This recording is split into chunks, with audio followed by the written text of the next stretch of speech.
ಎಲ್ಲರಿಗೂ ನಮಸ್ಕಾರ. ವರಮಹಾಲಕ್ಷ್ಮಿ ಹಬ್ಬದ ಶುಭಾಶಯಗಳು. ಶ್ರಾವಣ ಮಾಸ ಅಂದರೆ ಸಾಲು ಸಾಲು ಹಬ್ಬಗಳು. ಈ ಶ್ರಾವಣ ಮಾಸದ ಮೊದಲ ಹಬ್ಬವೇ ವರಮಹಾಲಕ್ಷ್ಮಿ ಹಬ್ಬ. ಈ ವರಮಹಾಲಕ್ಷ್ಮಿ ಹಬ್ಬನ ಎಲ್ಲ ಮಹಿಳೆಯರು ಅತ್ಯಂತ ಶ್ರದ್ಧಾ ಭಕ್ತಿಯಿಂದ ಆಚರಣೆ ಮಾಡ್ತಾರೆ. ತಾಯಿ ಲಕ್ಷ್ಮೀ ದೇವಿಯ ಕೃಪೆ ಹೆಚ್ಚಾಗಿ ದೊರೆಯುತ್ತೆ ಅಂತ ಹೇಳಿ. ತಾಯಿ ಲಕ್ಷ್ಮೀ ದೇವಿಯ ಕೃಪೆಯಿಂದಾಗಿ ನಮಗೆ ಯಶಸ್ಸು, ಸಂಪತ್ತು, ಆರೋಗ್ಯ ಎಲ್ಲದೂ ಸಿಗುತ್ತೆ ಅನ್ನೋ ನಂಬಿಕೆ. ನಾಡಿನಾದ್ಯಂತ ಎಲ್ಲ ಮಹಿಳೆಯರು ಈ ವರಮಹಾಲಕ್ಷ್ಮಿ ಹಬ್ಬವನ್ನು ಅತ್ಯಂತ ಸಡಗರ ಸಂಭ್ರಮದಿಂದ ಮಾಡ್ತಾ ಇದ್ದಾರೆ. ಇವತ್ತು ನಾವಿದ್ದೀವಿ ಶಿವಮೊಗ್ಗದಲ್ಲಿರುವಂತಹ ಸುನಂದ ಅವರ ಮನೆಯಲ್ಲಿ. ಬನ್ನಿ, ಅವ್ರ ಮನೆಯಲ್ಲಿ ವರಮಹಾಲಕ್ಷ್ಮಿ ಹಬ್ಬವನ್ನು ಯಾವ ಥರದಲ್ಲಿ ಆಚರಣೆ ಮಾಡ್ತಾ ಇದ್ದಾರೆ ಅನ್ನೋದನ್ನ ನಾವು ನೋಡ್ಕೊಂಡು ಬರೋಣ.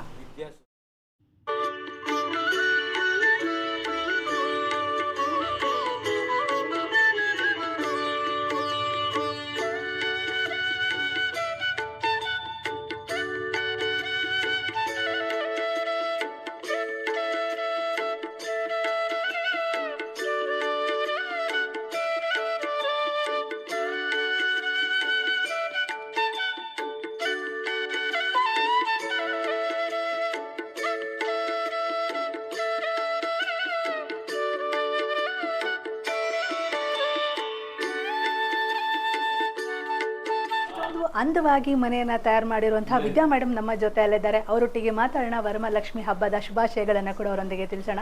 ಮೇಡಮ್ ನಮಸ್ಕಾರ. ಮೊದಲನೇದಾಗಿ ವರಮಹಾಲಕ್ಷ್ಮಿ ಹಬ್ಬದ ಶುಭಾಶಯಗಳು ಮೇಡಮ್.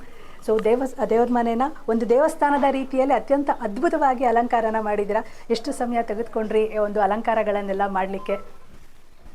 ಒಂದು 15 ಡೇಸಿಂದ ಟೈಮ್ ತೊಗೊಂಡಿದ್ದೀನಿ. ಫ್ರೀ ಆದಾಗೆಲ್ಲ ನಮ್ಮದು ಶಾಪ್ ಇದೆ, ಜರ್ಮನ್ ಸಿಲ್ವರ್ ಕುಟೀರ ಅಂತ. ಮತ್ತು ಮನೆಯದು ಎಲ್ಲ ಮೇಂಟೆನೆನ್ಸ್ ಮಾಡಿ ಮತ್ತು ಶಾಪ್ಗೆ ಹೋಗಿ ಬಂದು ಫ್ರೀ ಟೈಮಲ್ಲಿ ಮಾಡ್ತಾಯಿದ್ದೆ. ಮೇಡಮ್, ಈ ಒಂದು ವರಮಹಾಲಕ್ಷ್ಮಿ ಹಬ್ಬವನ್ನು ಸಾಮಾನ್ಯವಾಗಿ ಸಾಂಪ್ರದಾಯಿಕವಾಗಿ ಮೊದಲಿಂದನೂ ಕೂಡ ಆಚರಣೆ ಮಾಡ್ಕೊಂಡು ಬರ್ತಾ ಇದ್ದಾರೆ. ಇಲ್ಲಿ ನೀವು ನಿಮ್ಮ ಮನೆಯಿಂದ, ನಿಮ್ಮ ಅತ್ತೆ ಮನೆ ಕಡೆಯಿಂದೆಲ್ಲ ಆಚರಣೆ ಮಾಡ್ಕೊಂಡು ಬರ್ತಾ ಇದ್ರಾ, ಅಥವಾ ನೀವು ಮದುವೆ ಆದ ನಂತರದಲ್ಲಿ ಇದನ್ನು ಆಚರಣೆ ಮಾಡಲಿಕ್ಕೆ ಶುರು ಮಾಡಿದ್ರಾ, ಹೇಗೆ ಮೇಡಮ್? ನಮ್ಮ ಅತ್ತೆ ಮನೆಯಲ್ಲಿ ಇದು ಇದೆ. ಇವತ್ತಿನ ದಿನವೇ ವರಮಹಾಲಕ್ಷ್ಮಿ ಪೂಜೆ ಮತ್ತು ಸತ್ಯನಾರಾಯಣ ಸ್ವಾಮಿ ಪೂಜೆ ಎರಡೂ ಮಾಡಬೇಕು. ಮತ್ತು ಅತ್ತೆ ಮನೇಲಿ ಮಾಡ್ತಾಯಿದ್ವಿ. ನಾನು ಸಪ್ರೇಟ್ ಬಂದ ಮೇಲಿಂದ ಒಂದು 17 ಇಯರ್ಸಿಂದ ಗ್ರ್ಯಾಂಡಾಗಿ ಮಾಡ್ತಾಯಿದ್ವಿ. ಈ ಥರ ಒಂದು ಏನಾದ್ರು ಥೀಮ್ ಇಟ್ಕೊಂಡು ಮಾಡ್ತಿದ್ವಿ. ಮೇಡಮ್, ಈಗ ವರಮಹಾಲಕ್ಷ್ಮಿ ಹಬ್ಬ ಅಂದರೆ ಡೆಕೋರೇಷನ್ಸ್ ಎಲ್ಲ ಅಲಂಕಾರಗಳನ್ನ ಎಷ್ಟು ಚೆನ್ನಾಗಿ ಮಾಡ್ತೀವಿ, ಅಷ್ಟೇ ಥರದಲ್ಲಿ ತಾಯಿಗೆ ನೈವೇದ್ಯವನ್ನು ಅರ್ಪಿಸೋದು ಕೂಡ ಅಷ್ಟೇ ಮುಖ್ಯ ಆಗುತ್ತೆ. ಸೊ ಏನೆಲ್ಲ ನೈವೇದ್ಯಗಳನ್ನ ಹೇಗೆ ಪ್ರಿಪ್ರೇಷನ್ ಮಾಡಿದ್ರಿ? ಇದಕ್ಕೆ 15 ದಿನ ಸಮಯ ಹಿಡಿತು ಅಂದರೆ ಇನ್ನು ಈ ಒಂದು ನೈವೇದ್ಯಕ್ಕೆಲ್ಲ ಎಷ್ಟು ಸಮಯವನ್ನು ತೆಗೆದುಕೊಂಡ್ರಿ? ನೈವೇದ್ಯಕ್ಕೆ ಮಾರ್ನಿಂಗ್ ಬೇಗ ಒಂದು 4 o'clock ಎದ್ದುಬಿಟ್ಟು ಅದು ಏನು ಮೊದಲಿಂದ ನಮ್ಮ ಅತ್ತೆ ಮನೇಲಿ ಮಾಡ್ಕೊಂಡ್ಬಂದ್ವೋ ಅದನ್ನೇ ಕಂಟಿನ್ಯೂ ಮಾಡಿದ್ದು. ಅದೇ ಪಲ್ಯ, ಕೋಸಂಬರಿ, ಚಿತ್ರಾನ್ನ ಮತ್ತು ಕರ್ಜಿಕಾಯಿ. ಇದಕ್ಕೆ ಮೇಯ್ನ್ ಈ ದೇವರಿಗೆ 12 ಕರ್ಜಿಕಾಯಿ ನೈವೇದ್ಯಕ್ಕೆ ಇಡಬೇಕು. ಮತ್ತು ಪಾಯಸ ಅವೆಲ್ಲನೂ ಅದು ಎಲ್ಲ ಬೆಳಗ್ಗೆ 4 ಗಂಟೆಗೆ ಎದ್ದು ಮಾಡ್ಕೊಂಡ್ರೆ ಅದು.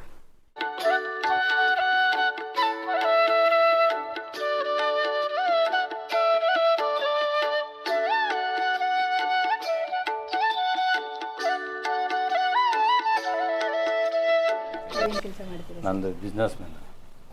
ವೆಜಿಟೇಬಲ್ ತರಕಾರಿ ಮಂಡಿ ಹೋಲ್ಸೇಲ್ APMC ಎರಡಲ್ಲಿ. ಇಡೀ ಮನೇಲಿ ನಾನು ಬಂದಾಗಿಂದನೂ ತುಂಬ ಬ್ಯೂಟಿಫುಲ್ ಆಗಿ ಮೇಡಮ್ ಜೊತೆಲಿ ತುಂಬ ಮಾತಾಡ್ತಾ ಇರೋರು ಇದ್ದಾರೆ. ಮೇಡಮ್, ನೀವು ಫ್ರೆಂಡಾ? ಅವಳ ಬೆಸ್ಟ್ ಫ್ರೆಂಡು ಡಾಕ್ಟರ್ ಲಲಿತಾ ಅಂತ ಹೇಳಿ, ಮಾನಸ ನರ್ಸಿಂಗ್ ಪ್ರಾಕ್ಟೀಸ್ ಮಾಡ್ತಾ ಇರೋದು. ಪ್ರತಿ ವರ್ಷವೂ ತುಂಬ ಡಿಫ್ರೆಂಟಾಗೆ ಇವಳು ಮನೇಲಿರುತ್ತೆ. ಪ್ರತಿ ವರ್ಷವೂ ಮಾತಾಡ್ಕೊತೀವಿ. ಅವಳು ಏನೇನು ಅಂತ ತುಂಬ ಪ್ಲ್ಯಾನ್ಸ್ ಹಾಕಿರ್ತಾಳೆ. ಒಂದು ಸತಿ ಮತ್ಸಾವ ಥರ ಮಾಡಿದ್ಲು, ಫಿಶಲ್ಲಿ ಇದು ಲಕ್ಷ್ಮಿ ಬರೋ ಥರ. ಒಂದು ಸತಿ ಕೂರ್ಮಾವ ಥರ ಮಾಡಿದ್ದಾಳೆ. ಒಂದು ಸತಿ ಜಲಲಕ್ಷ್ಮಿ ಅಂತ ಮಾಡಿದ್ಲು. ಒಂದು ಸತಿ ಫುಲ್ ರಾಜಸ್ಥಾನಿ ಕಾನ್ಸೆಪ್ಟ್ ಇಟ್ಕೊಂಡು ರೆಡ್ ಕಲರು ಪ್ಲಸ್ ಗ್ಲಾಸಸ್ಸಲ್ಲಿ ಮಾಡಿದ್ದು ತುಂಬಾ ಚೆನ್ನಾಗಿತ್ತದು. ಒಂದು ಸತಿ ಅರ್ಶನಾ ಕುಂಕುಮದ ಅಲಂಕಾರ ಅಂತ ಹೇಳಿ ಎಲ್ಲೋ ರೆಡ್ ಥೀಮಲ್ಲಿ ಮಾಡಿದ್ದು. ಈ ಸರಿ ಲಕ್ಷ್ಮಿ, ಅಷ್ಟಲಕ್ಷ್ಮಿಗಳನ್ನು ಮನೆಗೆ ಕರ್ಕೊಂಬಂದಿದ್ದಾಳೆ. ಈ ಥರ ಪ್ರತಿ ವರ್ಷವೂ ಸುಮ್ಮನೆ ಡೆಕೋರೇಷನ್ ಅಲ್ಲ, ಒಂದು ಮೀನಿಂಗ್ಫುಲ್ಲಾಗಿ ಒಂದು ಥೀಮ್ ಇಟ್ಕೊಂಡು ತುಂಬಾ ಅದಕ್ಕೆ ಅರ್ಥಗರ್ಭಿತವಾಗಿ ಅಲಂಕಾರ ಮಾಡಿರ್ತಾಳೆ. ಅದು ನೋಡಲಿಕ್ಕೆ ನಾನು ಹೇಳಿದ್ರೆ ಅಷ್ಟೇ ಅಲ್ಲ, ನೀವು ಬಂದು ನೋಡಿದ್ರೇ ಗೊತ್ತಾಗೋದು. 2 ಕಣ್ಣು ಸಾಲದು ಅಂತ ಹೇಳಿದ್ರೆ ತಪ್ಪಾಗಲ್ಲ. ಪ್ರತಿಯೊಬ್ಬರು ವರ್ಷ ಕಾಯ್ತಾ ಇರ್ತಾರೆ, ವಿದ್ಯನ್ ಮನೇಲಿ ಈ ವರ್ಷ ಏನು ಥೀಮು ಅಂತ ಎಲ್ಲರೂ ನನಗೆ ಕೇಳ್ತಾ ಇರ್ತಾರೆ, ಈ ವರ್ಷ ಏನು ಥೀಮು ಅಂಥೇಳಿ. ಅಷ್ಟು ಚೆನ್ನಾಗೇ ಮಾಡಿರ್ತಾಳೆ. ಎಲ್ಲರೂ ನೋಡಿ, ಎಲ್ಲರೂ ದೇವಿ ಕೃಪೆಗೆ ಪಾತ್ರರಾಗಬೇಕು ಅಂತ ಕೇಳ್ತಾರೆ. ಮಾಡೋದೆಲ್ಲ ನನಗೇನು ಅಷ್ಟು ಇಂಟ್ರೆಸ್ಟ್ ಇಲ್ಲ, ಈ ಥರ ಎಲ್ಲ ಡೆಕೋರೇಷನ್ ಮಾಡೋದು ಎಲ್ಲ. ಅವಳಿಗೆ ತುಂಬ ಇಂಟ್ರೆಸ್ಟಿಂದ ಪೇಷನ್ಸ್ ತೊಗೊಂಡು ಮಾಡ್ತಾಳೆ. ಎಸ್, ನೋಡಿರಲ್ಲ, ಇಡೀ ಕುಟುಂಬ ಇವತ್ತು ಈ ಒಂದು ವರಮಹಾಲಕ್ಷ್ಮಿ ಹಬ್ಬದ ಸಂಭ್ರಮದಲ್ಲಿದೆ. ಮತ್ತೊಮ್ಮೆ ಇಡೀ ಕುಟುಂಬಕ್ಕೆ ವರಮಹಾಲಕ್ಷ್ಮಿ ಹಬ್ಬದ ಶುಭಾಶಯಗಳು. ನಾನು ಚೈತ್ರ ಸಜ್ಜನ್, ಇದು ನಿಮ್ಮ ನೆಚ್ಚಿನ ಸಿ ನ್ಯೂಸ್ TV.